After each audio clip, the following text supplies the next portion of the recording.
Hey guys, welcome back to Rave Culture Cast, your weekly guide to the EDM community, music festivals, and more. I'm your host, Emma Capotis. Welcome to the official EDC Orlando 2022 recap and review episode. These are some of my favorite to do because you guys are going to get all of the details and the tea and the behind the scenes content of what went on at the festival this year. So you're going to get honest feedback, opinions, pros and cons lists, best sets, all of the best highlights from EDC Orlando, as well as some hilarious moments that, will be in my memories forever. So that is what you are in store for today. Stick around and we will be right back. Hey there, welcome to Rave Culture Cast, a podcast dedicated to fans of EDM and music festival culture. My name is Emma Capotis, a festival fanatic and dance music enthusiast who turned my passion for raving into an online career working with some of the biggest names in the industry. Festival tips, advice, hot topics, industry news, music, and more are all discussed here. Think of me as your unofficial rave mom, here to help you navigate the EDM community and festival world. Tune in every Wednesday for your weekly dose of peace, love, unity, and respect.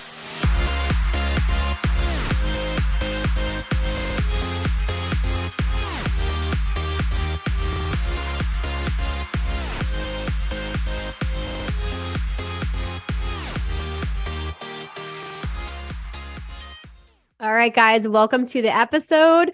This is part 2. If you guys didn't catch part 1, we did a full Summerland Music Festival review, which was awesome. So definitely go check that out. But we are back now to continue the episode, and I'm welcoming back my guest, Jonte. Hello. Hi. Welcome back. So excited to be here. Of course. Well, Jonte, can you do another quick introduction to yourself really quickly for anybody who may not have caught the first part of this interview, episode? Yeah, absolutely. So I'm Jonte. I'm from Ohio. I am part of the Lunchbox team. I'm the manager of merchandise and operations as well. I am a raver, a headbanger, and a lover of all things Blur. Amazing. So we are so excited to continue in this episode. But before we dive into things, I have to share a quick message from today's sponsor, Keen. Jonte, have you ever gotten a psychic reading or a tarot card reading done? I have not, actually. Okay. So basically what Keen is, it's an online platform that connects you with all different types of talented astrologers, psychic readers, tarot readers, all different types of readers that you can browse based on their rating, their experience. So is there a specific area of your life that you would want to ask questions about or want any clarity on right now? Oh my God. I mean, yes, but I think the most one I would ask about would probably be my dating life. Okay, nice. Yeah. So you can actually get love readings. Okay. Yeah. So if you have a specific thing in mind, it could be a career reading, or you can do a general one, or it could be love related. It doesn't matter. There's all these options, but you guys can go to trykeen.com/RCC and you can get the first 10 minutes of your reading for $1.99, which will actually add up to about $99 in savings overall, which is amazing.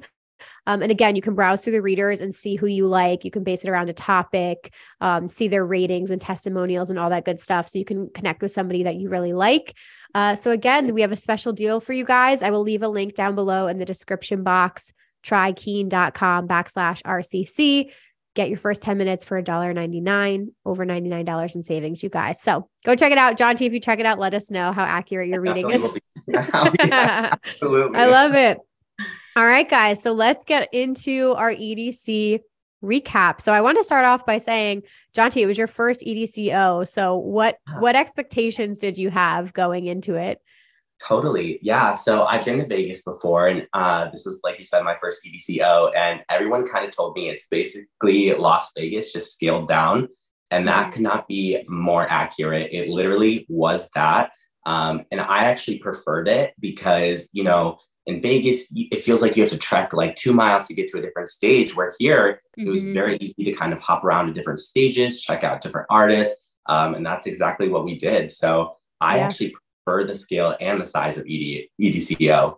Ooh, hot take coming in right at the beginning. Yes. How would you say too, though, for, let's say, I mean, Neon Garden was kind of a much bigger scale too. But even for like Kinetic and circuit grounds, did you still feel like those were really big stages though, even for like a smaller festival than Vegas?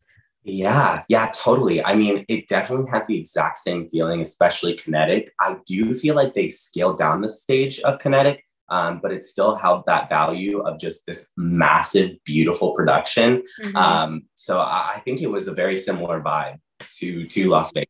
Yeah. Yeah. Oh, we love to hear that. Yeah, no, I have like a comparison video, but I think it's like a good beginner fest, like entryway festival for people. I always say this, but it's a good bang for your buck. Like over the years, it keeps getting better and better. And I think the quality of it, the production, the size, like everything I think is worth the money because it's way less money than a lot of the other Insomniac events. I think it's usually in like the 200s, I want to say. But I want to start off by kind of taking you guys through the weekend, right? So this is a 3-day festival, Friday, Saturday, and Sunday. I think we left at separate times on Friday, but just to give you guys some background. So I was not technically working this event. I wasn't working with Insomniac. I was working with Slumberland Festival, doing some content, but of course, like going on site, I like to shoot my festival vlogs and my content. And we actually had the opportunity to work with Jeannie, who is an amazing bass artist that we'll talk about. We were shooting her set on Saturday. So I was lucky enough to get an artist guest pass, which I had never had at EDC Orlando. And that just gives you different access levels and you have access to the artist compound on site. So I went into it being like, okay, if I could get some content with some artists, that would be really cool. But I wanted to go in early on Friday because Beatbox was a sponsor of EDC Orlando. And we had a really cool mobile bar activation going on. And we had arranged to do a community rally between the House of Player community and the Beatbox community. And it was going to be like 3 p.m. on Friday, which is kind of like very early on into the festival. So I went in early with our friends, Tom, Leo, and Michelle. We got the shuttle buses from Summerland. And on the way there, mind you, we had just dealt with Hurricane Nicole. That bad bitch came and rolled right over Florida. Yeah. Fucking shit up. It was not great. Go back and watch Slumberland Part 1 to hear our thoughts on the hurricane. So that had happened. And we're not sure what was going to happen with EDC, guys. Like we were in Florida being like, is it going to get delayed? Can they get their shit together on time? Because some behind the scenes action for you. The vendors are supposed to load in on Thursday, if you guys didn't know this. And they did not load in on Thursday because of the hurricane. So I'm getting all this information being like, there's no way the festival is going to open on time because like the vendors aren't even loaded in. So they had people loading in at 6 a.m. on Friday. So I was like, this has got to push things back or something like that. That's crazy. So I'm like knowing that this is all happening. The hurricane really did not affect the festival, which was great. The stages were all intact. Nothing got ruined other than some of the like pop-up tents that were supposed to be near like the security and ID check. Like a bunch of those got blown over and were broken, but that was like the extent of the damage. The grounds weren't that bad. There is grass, but a lot of it is gravel or like pavement as well. So like, luckily the grounds weren't like that fucked up, but we're on the shuttle at like 2 p.m. And I had some people who got in right when the gates opened and they were texting me like, half the festival is closed. Like they barricaded half the festival. And I'm like, that's weird. That shouldn't be like that. Okay. And I'm looking at the clouds and the clouds are like black. Like it's so dark. I'm like, this is not good. What's going on here? Like, are they going to do a delayed opening? So we're thinking this on the way. And I believe you guys said that Summerland like paused the shuttles, right? Like they weren't going. Yeah. So around that time is when they issued a severe thunderstorm warning. So it's like everything just halted. You couldn't really get in or get out from Slumberland. Jeez. Yeah, no. So, I mean, it was probably smart because we were almost there and we were thinking like, well, are they going to tell us to like seek shelter or like shelter in place? Like, what are they going to say? Are we going to get here and like get off the shuttles and not be able to go in? So luckily they didn't do that. But when I got there, I was dropped off at the south entrance, which is the circuit grounds entrance. And because I had an artist pass, I like literally walked around almost the entire perimeter of the festival to figure out where the artist entrance was, which was fun. And it was all the way at the north entrance, which is near Neon Garden. So when I get there, there's all these people in line and they're not letting them in. And I was like, oh, that's weird. Like, why is that happening? And then I realized I felt so bad because you guys didn't get there yet. Everyone who got dropped off at the north was told to walk all the way around to the south. They had the north entrance closed because that side of the festival was closed. So I had to mention that because we got to talk about the pros and cons and like things that went right and went wrong. And that definitely did not go right. So these poor people were walking all the fucking way around. And so when I went in, yeah, it's a rough start. And I was just so confused because they didn't, as far as I know, I didn't see that communicated on their socials. I thought like the whole festival was open because they said it was open. So I was like live tweeting and live Instagram storying to tell people like what the fuck is going on. So I got in, and then the scene I saw, because I went in kind of near Neon Garden and Kinetic, was like they were still loading in alcohol, like they were still building shit was still getting set up, and it was completely like a ghost town other than the people working. And then when I walked up, there was a barricade that went kind of like around and behind Corona Electric Beach. So only Corona and Circuit Grounds were open on Friday until 3:45 p.m. is when they opened the floodgates. But I just wanted to start off by saying that because it kind of affected some of the beginning sets on Friday. And it also like affected the people at the festival because they weren't allowed to like fully use the grounds yet. But it definitely caused a little bit of a buildup inside the festival and at the security grounds. So that's how Friday started. So we did not have our meetup because the time passed and we couldn't do it. The meetup was supposed to be at the Beatbox mobile bar and everything. So we just kind of walked around. I went and saw Party Shirt first, which I want to mention the guys because I got to interview them on the podcast and I finally met them in person and they were so fun and amazing. And they played Corona Electric Beach. So I got to like shoot some of their set. So that was how I kicked off my Friday. But what was the first thing you guys did when you walked into the festival? Yeah, I mean, as soon as we walked in, I think we just kind of took time. We walked around. We ran immediately for the Cascade set. Yeah. Our whole team was like, we were on the bus, like, go faster, drive faster to make sure we made it. We made it there. It was so beautiful. But I was very surprised with how well intact everything was after, you know, like you said, things were kind of blown over a little bit. And even the grounds, nothing was really too bad. There were like just kind of like little mud piles, little potholes here and there. But other than that, I was really, really surprised, especially with how much it was raining the day before. Yeah. But yeah, we made it to Cascade. We shook our booties off. And then after that, we just kind of like walked around and vibed out, kind of felt out the festival and the grounds. So yeah, it was a very good way to ease into Friday and into the festival for us. Yeah, for sure. I think that's like a good set to start with too. So the sunset sets were at like 5:30 every day, which I feel like is probably a popular time for people to arrive at too. But yeah, that was kind of like, other than Party Shirt, Cascade was our first meeting of everyone, and the sunset was beautiful. It was like a beautiful little like, yeah, it was really gorgeous. And he played it. It was a Redux set. So that was really cool. But quickly, I want to talk about the stages that we had this year and your thoughts on everything. So we had Kinetic, which was Kinetic Bloom, which was the same stage as Vegas. Super beautiful. I loved it even more. Every time I looked at it, I was like, this is gorgeous. Yeah.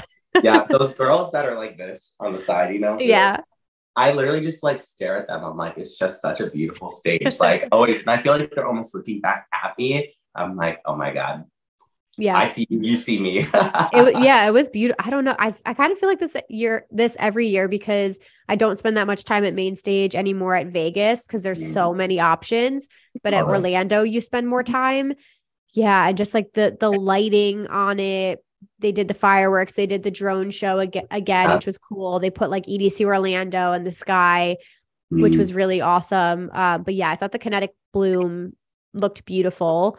And then we had Neon Garden next to it, which they changed the design. So it was open air and it was all these like shipping containers around it. And then I don't think they had these in Vegas. I could be wrong, but I don't think there was any screens in Vegas.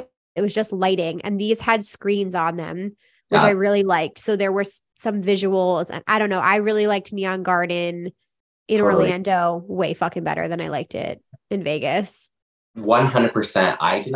I stepped foot in Vegas just to kind of check out the stage, was there for maybe 5 minutes and kind of moved on to the next. But I spent major time at Orlando there. It was just such a cool setup. And like you said, the screens, the production, the vibe there was one of my favorite out of all the stages for the weekend.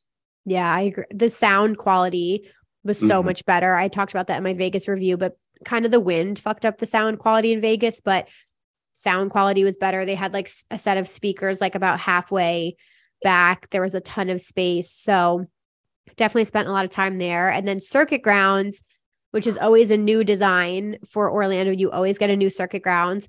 This was like the base stage, which years prior, it was a mix.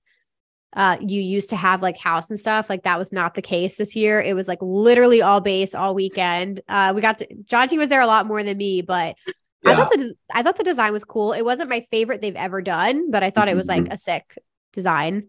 Totally. Yeah. As one who, spends 98% of EDC Las Vegas at Big Spot, I think they did a really good job. The lighting was beautiful. The production was beautiful. They also had fireworks, the flames, the whole 9 yards.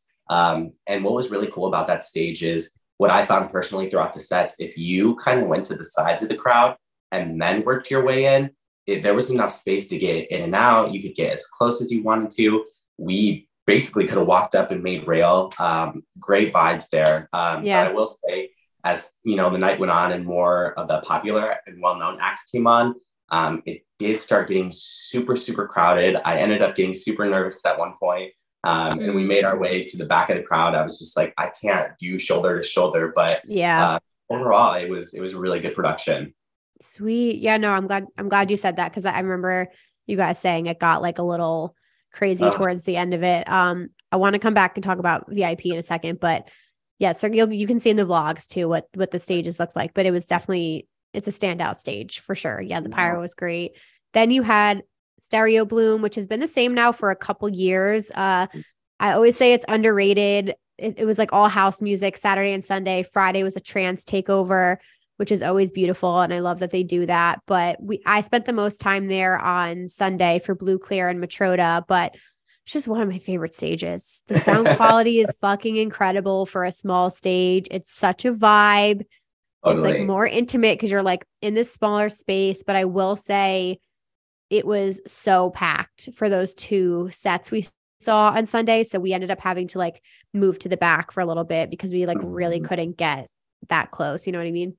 Totally. And I feel like too, it was almost, I found that it was very difficult to get to because for me, the way I went from Circuit Grounds to get back to you guys, you had to cross Daisy Lane, and this year's setup, and I'm sure it was similar for past years Orlando, you have to cross that bridge that goes over the water. Well, it's a little constricting. And so it was very much like take little shuffle steps and hold on to your neighbor and hope for the best. But once you stepped in Stereo Bloom, it was a beautiful experience. Yeah, no, that's a good point. I think like, what you call it? I don't know. There was something about the back that felt way more crowded in the past. It was almost as if people like weren't really like moving that much to the sides. Like they were just staying in the center back, which was the entryway from the Daisy Lane. So yeah, like you kind of just like walked into a crowd. Yeah, no, I agree with you on that one. But overall, I'm excited to see what they do. I hope they change Stereo Bloom next year. Like I love the stage. It could be the same for years, but I think we've had that design now for 3 or 4 years. So I'd be excited to see them do like a revamped Stereo Bloom. And then you have Corona Electric Beach, which I always say is such a vibe. I love spending a couple sets there. It's a standout stage. It's got like, it's actual beach. So it's got sand there. So it's a little bit of a mess on Friday because the sand was pretty wet.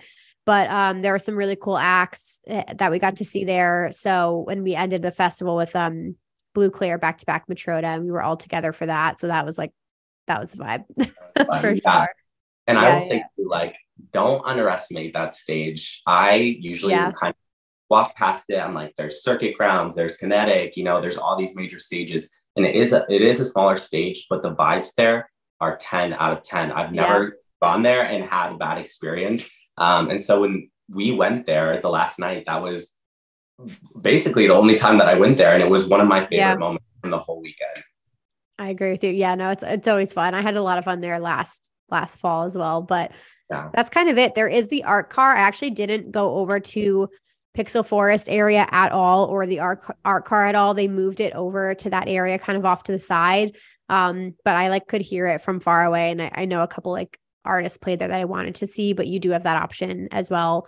I want to talk about VIP a little bit too. If anybody's interested in doing VIP in the future, just chat a little bit about what your options are there, because each of the stages had VIP, which was pretty cool. So there was like a really big area at Kinetic. Circuit Grounds is massive. And then Neon did have VIP, and Stereo Bloom did have like a smaller VIP as well. But what were your thoughts on the Kinetic VIP area? I actually think it was probably my second favorite area because they had that sky deck. I'm not sure exactly what it's called to stand on. So if you wanted to kind of get above the crowd, you could. There was more than enough room to stand up there. And then we kind of stayed towards the back, towards that area. And I'm a person who, I'm not going to have fun if I don't have room to dance, right? Like I want to jump around, I want to headbang, I want to shake my ass to the fullest extent possible. And we had the opportunity to do that there. And we had so many people in our group that we were able to spread out, and all of us had enough room to kind of wiggle our butts. So I was a big fan of it there. Yeah, I agree with you. I had never gone in, and I had VIP last year. I just didn't. It was huge. You did have your own food, bars, trailer bathrooms. Lunatics had a beauty bar in there. I liked the area we stood for Above and Beyond in Chris Lake. We kind of stood like around the front left in front of the sky deck.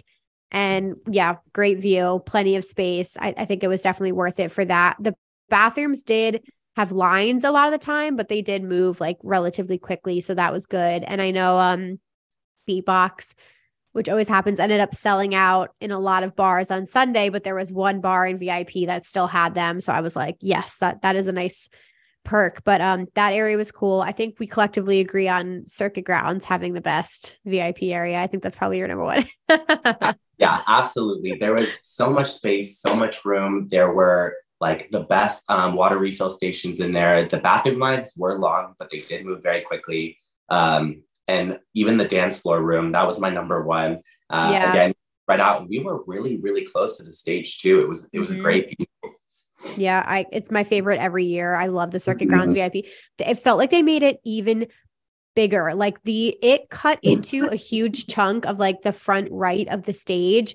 Same thing. Like you walked right up to the front for Dimension. Like I think VIP is worth it at this festival if you need more space. And then on top of that, same thing, like so many food options, so many bar options in there. There was a VIP concierge service that I saw people, they had like sunscreen that people were spraying and stuff. There was a candy station, deodorant. Yeah, like there was plenty of that kind of stuff in there for you too. And then what I said I like about them is it's attached to the stadium. So you have the stadium bathrooms, which are like stall bathrooms with sinks.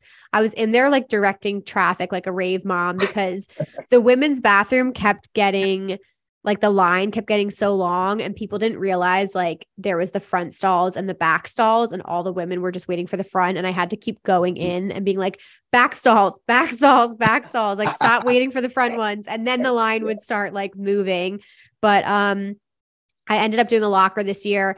I'm like a locker bitch now. I get one at every festival now, just in case, like you never know. I ended up buying merch. Like, so you had the options of picking VIP lockers, I think at Neon Garden or at Circuit Grounds. And then there were GA lockers. So I picked VIP lockers at Circuit Grounds and that ended up being a great option. I grabbed like one of the bigger ones. So that was really nice to throw stuff in all weekend. And yeah, I agree. I think that VIP area was good.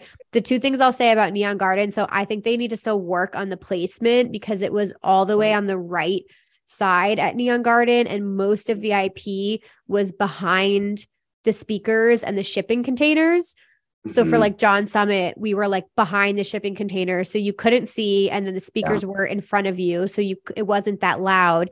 And then it cut in a little bit into GA in front of the shipping containers, but not a lot. So that was the only thing. I was like, there was a little bit, it was very narrow of a space. Totally. Yeah. And I mean, like you said, it was kind of behind those trailers. And so they had those, bars or those railings. And so if you almost didn't get up to the rail, it was very difficult to kind of cut and see. Yeah. That was also my least favorite VIP just because of how muddy it was. And also it was the most overcrowded for me. It just felt like it was very confined. The bathroom lines were kind of long. So we actually ended up kind of shifting back out to GA. And I thought that was more enjoyable than being in VIP just for that stage. Totally agree. Yeah, we moved. So we stayed in VIP for John's Summit, which I think was a good idea based on how crowded apparently John's set was. Totally. So that was definitely the move. And we got there early for that. But yeah, the lines, it was only like maybe 2 or 3 trailers and then porta potties. So I used the porta potties every time. It just was too fucking crowded in there. So for Green Velvet, we moved to GA in the back and had like ample space and room to dance. And it was way fucking better. So I agree. And then Stereo Bloom, same thing, pretty small area. There's no bathrooms in there. There was like one bar, but if you just like wanted to stand a little closer, you could have. So I think that was kind of everything for VIP. I want to just chat crowd because I know that is definitely a big thing that people ask about. You've touched on it a little bit, but any memorable moments from the crowd or any thoughts on the people attending EDC Orlando? Yeah. So for Lunchbox, we also kind of do an interview series. And one of my favorite questions, it's so genuine and it always kind of pulls on my heartstrings is, what does plur mean to you? And I think out of all the times I asked, only one person knew what plur was or what it stood for. Really kind of surprised me. And, reading Facebook group comments and whatnot, it seemed to be a similar situation where people said there was kind of a lack of maybe trading candy or people didn't know what plur stood for. But other than that, like it seemed like a good vibe. I will say the vibes were different at every single stage. Circuit Grounds was good. When we saw Wooly, which I believe was Sunday, we made our way to the front. It was great. But then on the way out, people were flooding in for Said the Sky. And so it was just like, again, shuffling, and it felt like a very crowd surging moment. I feeling Michelle, so I grabbed onto Michelle and I closed my eyes and I was like, lead the way, you guys. I can't look. But there were no like negative interactions. Everyone was super kind. I will say, like, we did run into our friends that we had made at Slumberland nights before, and we ended up kind of grouping together and staying together, which was so nice to kind of have those bonds to just kind of cling on to throughout the festival. That's awesome to hear. And what happened with Michelle's phone? Oh, yes. So Michelle had lost her phone. We believe it kind of just had fell out of her bag. So it just was a very sour taste in our mouths. We were like, oh, like this really sucks for her. But the kindest human being, I don't know his name. I wish I would know his name, had called Leo. Michelle had set Leo's phone number as her background, which is such a pro tip. Smart. Set a phone number as your background. And he had called Leo.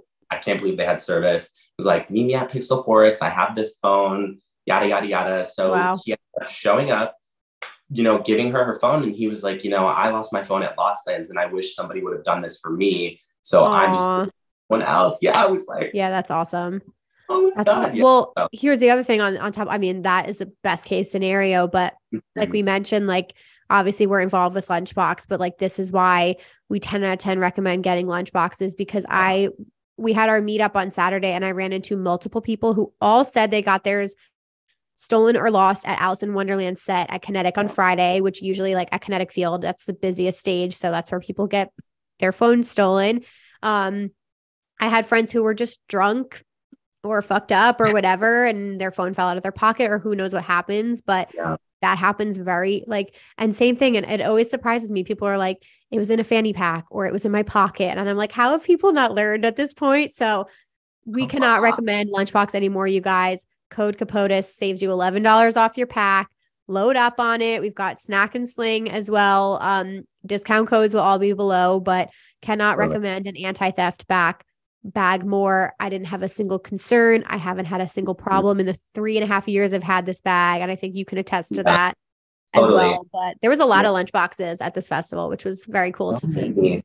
Yeah. And if you ask any Lunchbox team member, like we genuinely just want to make sure that you don't lose your stuff, whether you purchase a Lunchbox or any anti-theft kind of pack. We just want you guys to be safe. We don't want you to lose your belongings. People really don't think that is going to happen to them until it happens to them. you're going to lose your $1,000 phone, and it's really just going to kind of ruin your whole festival experience. So just be safe, smart, keep track of your belongings for sure. 100%. And I think my only other stuff to echo with the crowd, I mean, I know some people feel differently. I personally didn't have like a single bad interaction. The only time I noticed like shoving was at Kinetic Field, which is main stage. And it would be like groups of friends who would like have a train and like they would just shove through you. So there were a couple times that we didn't get the excuse me's, which bothered me, but then it wasn't a lot. I felt like it was few and far between, and everyone I interacted with seemed to be pretty cool. But again, we had a bigger group, so I feel like I was interacting with our group a lot. But I will say our meetup, I want to plug our meetup that we had on Saturday with the Lunchbox fam and the Rave Culture Cast community. Like, I always look forward to our one at Orlando. There's so many people. It's the best like highlight of my weekend is just like hugging you and trading candy and hearing your stories in person. And there's just like an electric vibe. It's so cool seeing everyone interacting with each other. We took a big group photo. Like Saturday was definitely a highlight. Like that was one of the best moments.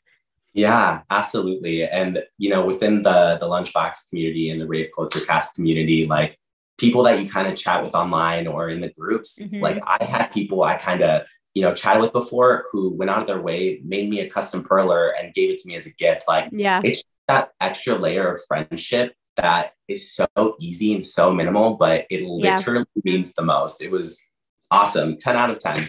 Yeah, I know. I love that. That's one of my favorite moments. And we did that like relatively early on Saturday. And again, you see, like there were so many times because Tom had the Lunchbox totem. So I do love that because people will kind of come out of the crowd and they'll come over and they'll be like, Lunchbox fam.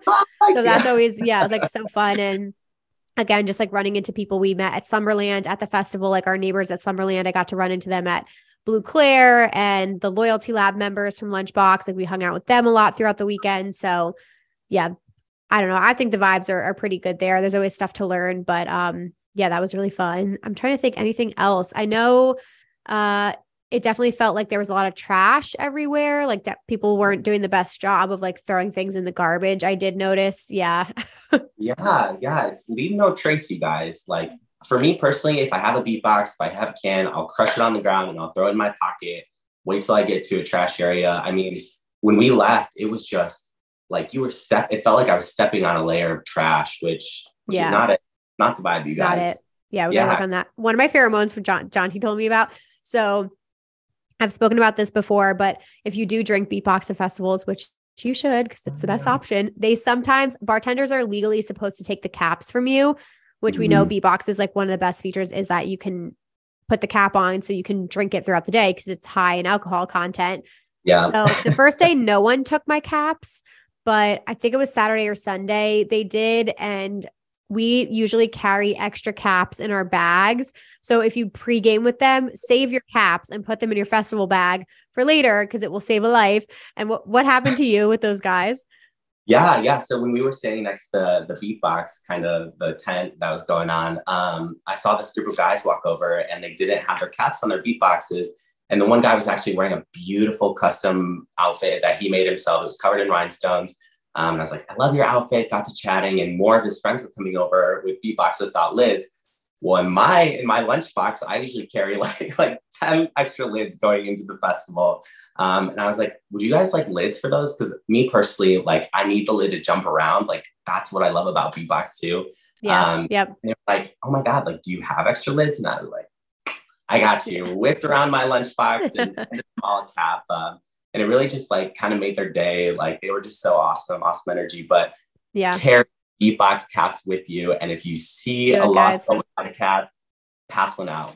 Yeah, for sure. No, I love that. We'll do our best sets last. I'm just looking at our Alan here. I'm going to keep up the favorite moments tab here. But rather than taking you guys through like every single set we did, I will say, other than my number one being that I wrote down was like our group, which I say this every time, like the group always shifts depending on the festival. Like it's some sort of mix of like your friends or friends of friends, but this one was really like the Lunchbox team. And I haven't gotten to spend like that much time with like all of us at once.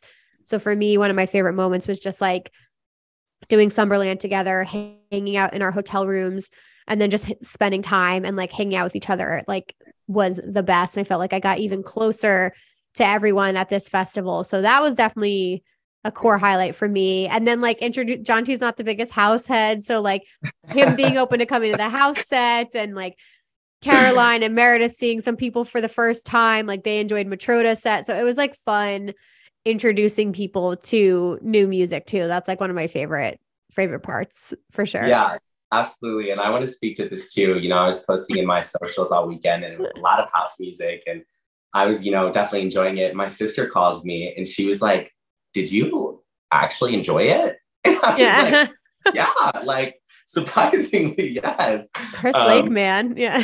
Oh my gosh. Like they actually threw it down. And again, at Corona Beach, like that was just 10 out of 10. So yeah, like you introduced me to so many different artists this weekend that I already have some house saved in my Spotify likes. And I'm just like, yes, what is happening? Yeah, I know. I mean, that was definitely like a cool moment. And I will say on the opposite side, so we mentioned Jeannie earlier, but like the experience with Jeannie on Saturday was so special. So essentially I had her on the podcast during the pandemic in 2020, and we've just followed each other on social media and stayed in touch. And like a couple weeks before, I was like, I would love to like push myself and shoot an artist set. Like I've never asked any of them if I could create content. Like it'd be really cool to get on stage and, do some behind the scenes stuff. So I reached out to her and she like guest listed us, which was amazing. And so we get there Saturday. She was at 2 p.m. So it was super early in the day, and we got to go to like the artist compound area, which was really cool. And it was just her and her photographer, Rob, just hanging there. It wasn't this like whole crazy team or entourage. It was literally just the two of them. And then Jonte and I, and we did a fun little interview with her. We shot some TikTok content, and then we got on a golf cart and golf carted over to circuit grounds and got to like go on stage and literally just be behind her for her whole set, which was like so funny to watch. This like little human. She's even shorter than I am, and I'm so short. She's so tiny, and she just gets on stage and plays this like heavy fucking bass music and just transforms, and like seeing the crowd get bigger and bigger throughout her set. It was like a proud feeling. Like, I don't know. I love her. So it was awesome. Oh my gosh. I think that was honestly one of my favorite moments from the whole weekend. Like she was so kind. As soon as we stepped into like her little area, she's like, "Come on in, guys. Like, do you need a drink? Do you need a snack? Like, what do you need?" But to your point, like she's the smallest, like little human being. And then as soon as she stepped up on stage and started throwing down, I was like headbanging full capacity. I was so amazed, so amazed by her. I'm definitely a super fan now. Yeah, I agree. She showed us so much kindness. Rob was so cool. So that whole thing was so much fun. So that interview is up now. And there will be a ton of footage in the Saturday vlog when that comes out. But yeah, we were living our best life. And that set the tone. Like I knew Saturday was going to be my favorite day after that, because I was like, we've got the meetup after this. That was Dom Dalla Day. That was John Summit. That was Green Velvet. Like it was just like pure bliss the whole fucking rest of the day. I think Saturday was for sure my favorite, but the Jeannie moment was a highlight. And then there was one other highlight from the artist compound I have to share with you guys. So it was also Saturday, and we had just finished watching Dom Dalla throw down on main stage, sunset set, perfection. We love him. And then we decided to go up to the artist compound. It was Jonte and our friend Jose and I went over to the Insomniac radio team because they had their whole setup there. And I went and said hi to them. And I was like, "Oh, what interview is up next?" And they're like, "Oh, Dom Dalla." And we turn around, Dom Dalla is standing right there in all his glory. And I went over and said hi. And he like remembers me now. So he gave me a big hug, and we were just chatting for a little bit, and I introduced him to you guys. And that was a moment to like be in the crowd watching this man do his thing, to then like literally just happen to bump into him felt like divine timing. And he could not be a nicer human being. He is so kind. It's crazy. Kind. Literally, like, and Jose and I were kind of just, standing off, letting you guys have your conversation, but he could tell we were with you, and he went out of his way to turn to us, shook hands with us. We introduced ourselves, but he's talented, attractive, kind. Like, I would gladly punch him in the mouth with my own mouth any day. Like, He is just like, X all the boxes for me. That was such a good way of putting that. Yeah, no, he is so awesome. It just was, I don't know, the timing of it was like, of course it's Dom Dalla standing behind us. Like of all the people, it's like your favorite. Yeah.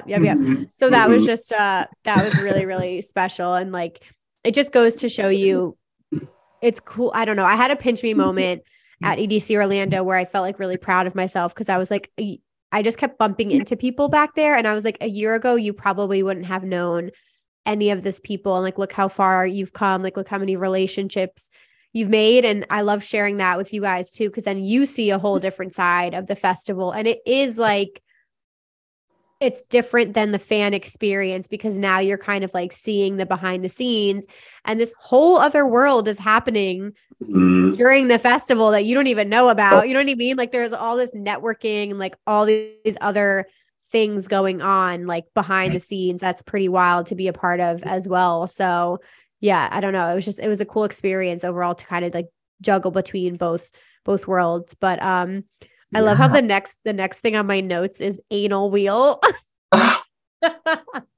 Jose. What a transition, you guys.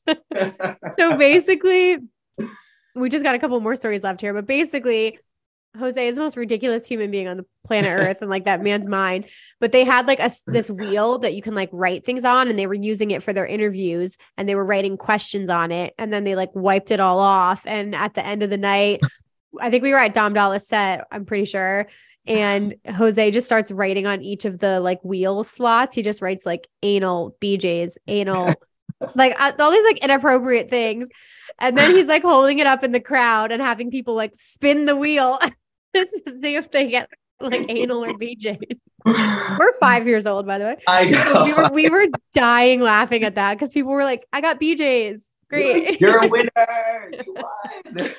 Yeah. So that was a highlight. I have a video of that. And then we brought it back to the locker to put it away. And we were like standing at our locker having people like spin it. Yeah. So the anal wheel was a highlight. I have slap happy 4 a.m. giggles. That's all you. That is like so prime time when we just every night, like when we would all kind of come back together and regroup, either we'd go back to the room, chug a beatbox and go back out, to Slumberland and party again. But those few moments that it was like sleep deprivation, like running on coffee, running on beatbox. And even though we were so tired, grumpy, we were working all day, we've been dancing for 12 hours straight, we still had the best time. Like that's how is good vibes, good friends. Like we were all still laughing, like smiles on our faces, like still enjoying it. So that was just such a highlight for me. I could not agree with you more. Yep. By the time we got to Friday, I mean, every festival is different. I feel like some I feel more well-rested, some I eat better, some I sleep better. It just depends. And I definitely felt by Sunday was like a go kind of day. Cause there was like all this stuff we did at Slumberland during the day. And then I just like didn't eat well. And I'm on like so much. I literally tweeted it. I'm like, I'm literally surviving on Red Bull, Sour Patch Watermelon Kids, Box, and house music. I was like, it's not a good it's not healthy. But at that point, you're just on fumes and the adrenaline is just going. Yeah. And I remember drinking a Red Bull at like 11:30 at night. And I was like, well, I'm fucked. I'm literally not going to sleep now. But you did. There was a moment where you were like, should I do a Red Bull? Should I do another beatbox? And you were like, fuck it. There's no hope now. I'm really going for it. I really just needed the caffeine at that point. But yeah, at some point your body just like hits that limit. But no, you do need to eat. I had my island noodles like almost every single day. I did have like at least one full meal for sure and still drank a ton of water, took advantage of that. But yeah, we drank a lot of beatbox. We sure did. Really did. I do have one more highlight. I want to out there too is, just because we've spent a majority of the festival together, and I was talking to this about the other Lunchbox team members. You are literally the best energy. Like when your fans come up to you and they're like, oh my God, like, are you Emma? Like you are always so kind and so outgoing. Like I have experience talking to different influencers where they're just kind of like very standoffish. They don't want to take a picture, but you literally stop for every single person. And I'm just like, this is so beautiful. You are just like so outgoing, so kind. And I saw a comment on one of your posts, like, I saw you at the festival. I didn't want to be that guy to stop you. You looked busy. And it's like, Emma will always stop for you guys. Yeah. She will always talk to you. Like, do not be afraid to come up to her. Aw. 10 out of 10 energy. I will talk too much. I literally just talk to people sometimes and they're like, okay, it was great talking to you. Bye. And I'm like, Emma, shut the fuck up. Yeah. No. I will talk too much. That's so funny. No, that's like, I'm telling you, that's one of my favorite parts is literally like walking through the crowd and I'll just hear somebody go, is that Emma? And I'm like, hi. That was definitely fun. And I'm glad we had the totem. Like I'm not a big, like, I won't carry a totem. So I'm glad we have the lunchbox one in those instances. Cause it's fun to like give people a meeting spot or like have them look out for something. So yeah. Absolutely. And I got to bump into some content creators. Like I got to see Emily Dell and Alyssa, corporate raver. So it was nice to see like some familiar faces throughout the weekend as well. For sure. Again, it's like a more manageable festival, so you can bump into more people, but totally. I'm sure there were so many other highlights, guys. Like I can't even think, definitely watch the vlogs. You'll get all the other ones, but those were kind of like the main ones. So I definitely want to end on our best sets. Excuse me. I have to burp. I'm like out of breath. This was hard. I don't know how you feel, like a lot of the times, because we're moving so much, there are few sets that I'm there the entire hour. And I feel like that definitely changes my opinion. Cause I'm like, well, if I only got half an hour of it, I can't give it like the full rating, but there were a few we stayed the whole time. But I guess let's go from top down to our number one. Who I think you have your list here. You want to go through your favorite sets? Who stood out to you the most? So Alan Walker has always been one of my number one artists. And at Vegas, if you guys were there, you know, it ended up getting canceled due to high winds. So this was kind of my redemption to see him for the first time. Yeah. It was so beautiful. Leo and Michelle were with me and I was standing in front of them jumping. I had tears streaming down my face. I was like, oh my God, so beautiful. So Alan Walker was like definitely number one. And then obviously Slander, the set killed it. They ended up bringing out Trivecta and Wooly. And they remixed Walk on Water. So it was a beautiful surprise to see. Really enjoyed it. Yeah. And then Wooly killed it per usual. I saw Wooly at Lost Lands, 10 out of 10 energy. He carried it over to EDC at Circuit Grounds, like so good. And then I threw Jeannie on there, like that girl killed it. Yeah. Sounds so hard. And it was just so awesome to see her energy. She got up on her platform, started dancing around. So she killed it. And then last for me was Martin Garrix. It was very much a house heavy day. And so like, you know, after just kind of bump in, I was like, I need like high energy. So I convinced the whole group to kind of shift over to Kinetic for Martin Garrix. And Jose and I did not stop jumping for a single minute. So that was definitely a highlight as well. I have video evidence of that. That was on Friday. That was really, really fun to end the night. Those were great options. I kind of, obviously mine's literally fucking all house, but I know there's a lot here. I have Jeannie on here as well, for sure. Like to see her for the first time doing her thing, throwing it down. Like she has a couple tracks in there that are like super high energy as well. And she played a couple remixes, which were really good. So yeah, Jeannie's set was fire. Then I had Matroda, honestly, Blue Claire into Matroda. So Blue Claire was 7 p.m. Matroda was 8 p.m. at Stereo Bloom. But Blue Claire was one of my highlights because I hadn't seen him and I had very high hopes for him. And he's been one of my favorite tech house artists recently. Completely blew me away. Like every single drop, my mouth was like on the fucking floor. I was like, this man is going to be big. And then Matroda went next. So I had Matroda as number 7, Blue Claire as number 6. Like that whole time block was incredible. Honestly, the top 5 is like interchangeable. Like it really is hard to, they're kind of like all equal to me in a way, but Chris Lake is on there, of course. Chris Lake, every time, you cannot go fucking wrong. He is one of the best producers ever. And all of us were like together for that. So it was like the vibes of our group. Everyone was like, holy shit, this is such good music. His discography is incredible. So like fantastic set from him on main stage. Yeah. Then I have the B3B, which was Dom Dalla, back-to-back John Summit, back-to-back Green Velvet. Fucking insanity. That whole night, like the whole night of Saturday was insane. Yeah. So I have that. Then I have Dimension. Dimension was my surprise of the weekend. Hands down, would see him again in a heartbeat. He was not supposed to play the festival. So I was so excited because it was supposed to be Wilkinson, who I did want to see. And we just happened to be walking to Circuit Grounds. I think it was to like get water and use the VIP bathrooms. And I look at the screen and it says Dimension. And I'm like, wait, what? Dimension is here? What the fuck?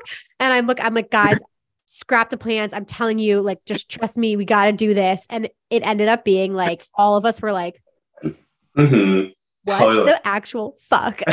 You really did. Like, we had a full plan and you were like, hold on to me. And you pulled everybody through the crowd. I was like, nope, like, we're going. We're stopping. We're doing this. I promise. And it was, he's a drum and bass artist, but some of the drops were also very like side trancey almost.